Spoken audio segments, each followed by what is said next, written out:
Bonjour et bienvenue sur cette nouvelle vidéo dans laquelle on va travailler sur le C# et plus précisément sur les boucles.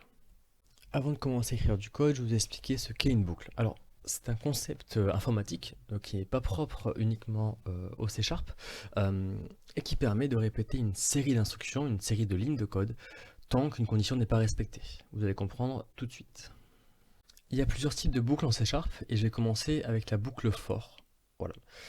Cette boucle permet, donc, comme les autres, de répéter une série d'instructions tant qu'une condition n'est pas respectée. La syntaxe est un peu particulière, donc on commence avec le mot-clé for, et entre parenthèses, on va rentrer trois choses.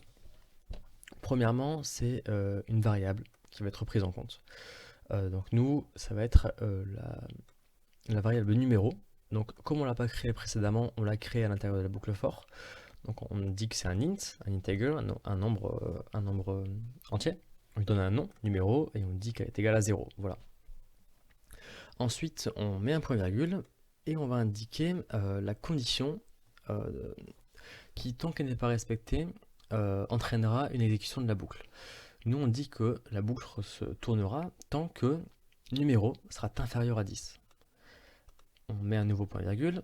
Et enfin, on termine en expliquant ce qui va se passer à chaque fois qu'on fait un tour de boucle. Donc à chaque fois qu'on arrive à la fin et qu'on repart au début. Et à chaque fois qu'on fera un tour de boucle, numéro, donc la variable numéro, va être incrémenté de 1. Donc lorsque vous mettez une variable plus, alors c'est égal en fait à la variable quand on l'augmentait de 1. C'est la même chose. Et donc, si je récapitule, on a une variable numéro qui est égale à 0. La boucle tournera tant que numéro sera inférieur à 10, et à chaque tour de boucle, numéro augmentera de 1. Et ce qui va se passer, c'est qu'à chaque fois qu'on va passer dans la boucle, donc là techniquement on va y passer 10 fois, eh bien on va afficher, on va faire très simple, dans la console, la valeur de numéro.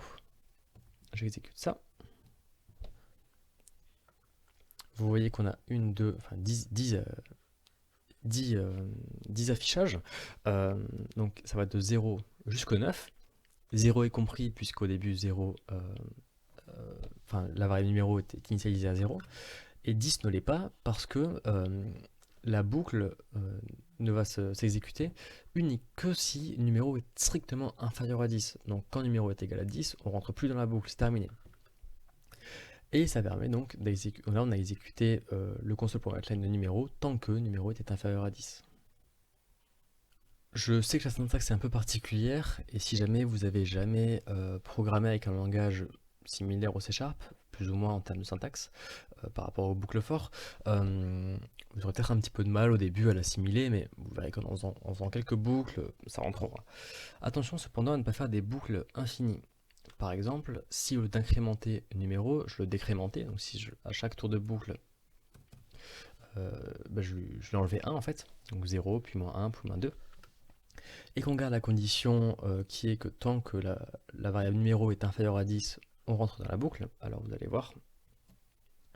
Voilà, on a une boucle infinie en fait, puisque comme la variable diminue, on respecte tout le temps le fait que le numéro doit être inférieur à 10. Et là, dans notre programme, c'est pas très grave, mais dans un programme plus conséquent, avec une suite logique, ça va planter. On va travailler sur un second type de boucle, c'est les boucles while, voilà, ici. En termes de syntaxe, c'est un peu plus simple. Tout simplement, c'est while. Entre parenthèses, on met la condition, ou alors un booléen. Je vais vous expliquer ça tout de suite. Et on met le code qui correspond à la boucle entre accolades, comme toujours. Donc, ce qui est entre parenthèses, tant que ça renvoie true, donc vrai, alors on fait des tours de boucle. Si jamais ça renvoie false, on arrête, on sort de la boucle. Ici, programme, c'est un booléen. Un booléen, donc il est égal à true, donc ça renvoie évidemment true, et donc on fait des tours de boucle. Et si à un moment programme passe à false, alors on sortira de la boucle.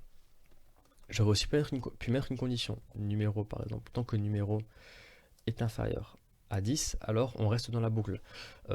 Numéro inférieur à 10, ça renverra true. Bon, vous l'aurez compris, je préfère le préciser, tant que numéro est inférieur à 10, ça renverra true. Je vais garder un booléen, donc programme, parce que c'est quelque chose que vous allez souvent voir en fait, un while avec un booléen entre parenthèses. while, je préfère préciser, c'est tant que. Voilà, tant que programme égale true, on exécute la boucle. Je vous explique rapidement le programme qu'il y a dans la boucle. On affiche la valeur de numéro que j'ai créé ici, hein, puis on l'incrémente de 1 et on vérifie que voilà, on vérifie la valeur de numéro. Et si elle est égale à 12, si numéro égale 12, alors programme devient false et donc on sort de la boucle. J'exécute ça. Voilà, donc on a bien 0, 2, 1, 2 jusqu'à 11. Pourquoi est-ce que 12 n'est pas affiché? Parce que quand numéro est égal à 11, on rentre dans la boucle, on l'affiche, on l'incrémente de 1, donc il passe à 12, on vérifie la condition if numéro égale 12, donc on rentre dans la condition, et on passe programme à false, et while programme, donc programme renvoie false, du coup on rentre plus dans la boucle, et c'est terminé. Une sorte de dérivé de la boucle while, c'est le do while. Alors, en termes de syntaxe, on commence par un do, on ouvre les accolades, on écrit le code de la boucle, et une fois qu'on ferme l'accolade, on écrit while, donc tant que, et la condition. Donc nous, on va rester sur un booléen programme, donc tant que programme renvoie true, on exécute la boucle. Donc c'est un peu le même principe, il y aura juste une petite nuance que je vous expliquerai après. Petit détail, dans ce format-là, while la condition, à la fin de la ligne, ça prend un point virgule, voilà, à ne pas oublier. Donc si j'exécute, voilà, ça fait la même chose. Donc on a bien de 0 jusqu'à 11, toutes les valeurs de numéro, et une fois que numéro est égal 12, programme devient false, et on arrête d'exécuter la boucle. Faut en fait ce do while, faut voir ça comme un faire le code tant que. Seule différence avec le while, c'est que la première fois qu'on va rentrer dans la boucle, on va pas faire de test. En effet, on commence avec un do, on exécute, et à la fin, on fait le test. Voilà, while.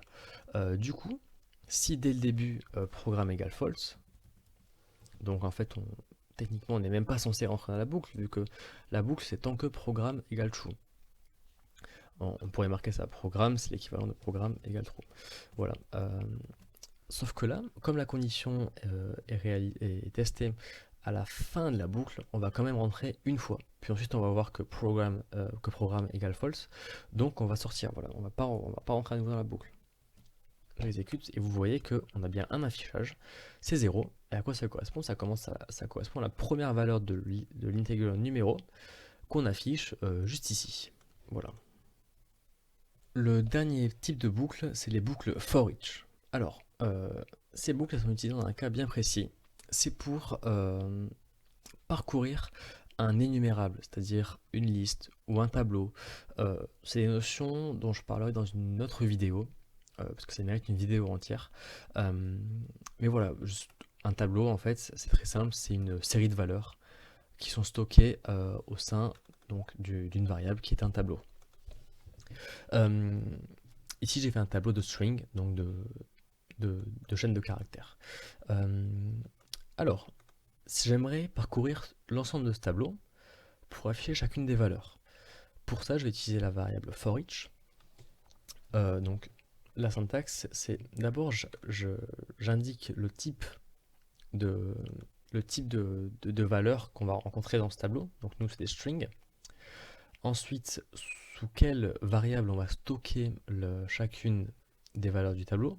Donc moi je dis que je vais stocker ces valeurs sous la variable mot. Voilà.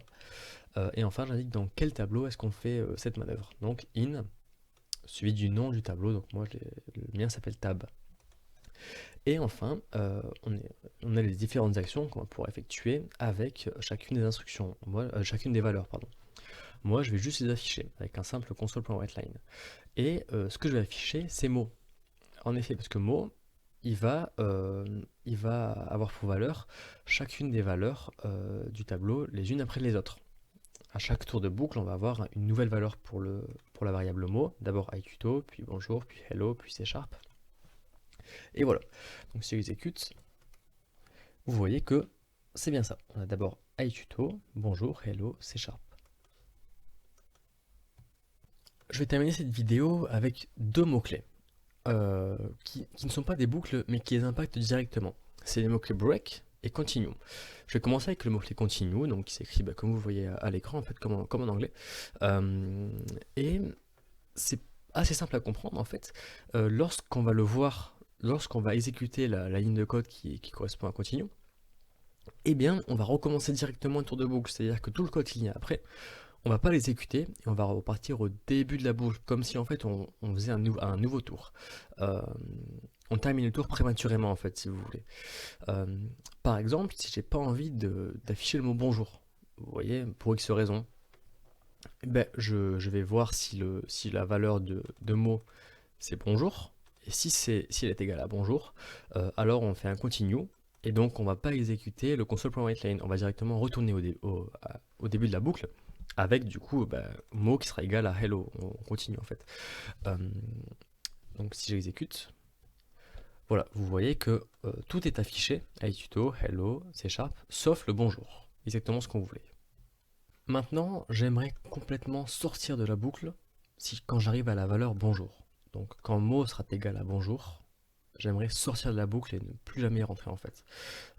Pour ça, je vais utiliser le mot-clé break, voilà, qui signifie en fait casser. Donc on va casser la boucle au sens propre, on va en sortir. Euh, donc voilà. Retenez que lorsque vous croisez le mot break dans l'instruction, on sort de la boucle et on n'y entre plus. Donc si j'exécute, voilà, ce qui se passe, c'est que la première valeur c'est iTuto, très bien, tout se passe bien, on fait le console.writeLine, et ensuite on arrive sur bonjour. Sauf que comme mot est égal à bonjour, alors on fait le break, et on n'exécute ni la suite, ni les autres passages de boucle en fait. On en sort, c'est comme si on arrivait ici, voilà. Et du coup on se limite au iTuto, vu qu'après on n'est plus dans la boucle. Cette vidéo est maintenant terminée, merci beaucoup de l'avoir regardée. On a pu voir ensemble les différents types de boucles, c'est-à-dire for, while, do while, et enfin for each, sans oublier donc les deux mots-clés, c'est-à-dire continue et break, qui peuvent avoir leur importance dans certains programmes. Euh, Franchement, maîtriser ces notions. À la limite, le do while est légèrement moins utilisé que ces autres, mais maîtrisez-les, parce que les boucles, parfois, c'est vraiment la clé d'un programme, la clé d'un algorithme, et c'est super important. Donc entraînez-vous, et vous allez voir que vous maîtriserez vite ces notions. Faites quelques boucles, et puis au niveau de la syntaxe, etc., ce sera bon. Donc voilà, bon courage, et à la prochaine pour une nouvelle vidéo.